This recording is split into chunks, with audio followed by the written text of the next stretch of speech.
August 1న ప్రధాని మోదీ చేతుల మీదుగా భోగాపురం ఎయిర్పోర్ట్ను ప్రారంభించనున్నారు. భోగాపురం విమానాశ్రయం ఉత్తరాంధ్రకు మణిహారమని సీఎం చంద్రబాబు అన్నారు.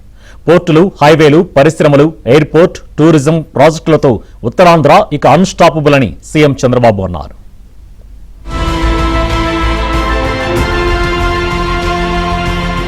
పోర్టులు, హైవేలు, పరిశ్రమలు, ఎయిర్పోర్ట్, టూరిజం ప్రాజెక్టులతో ఉత్తరాంధ్ర ఇక అన్స్టాపబుల్ అని సీఎం చంద్రబాబు అన్నారు.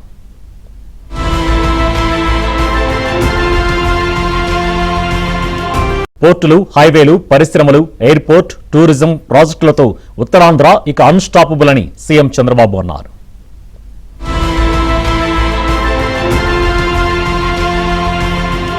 పరిశ్రమలు, ఎయిర్పోర్ట్, టూరిజం ప్రాజెక్టులతో ఉత్తరాంధ్ర ఇక అన్స్టాపబుల్ అని సీఎం చంద్రబాబు అన్నారు.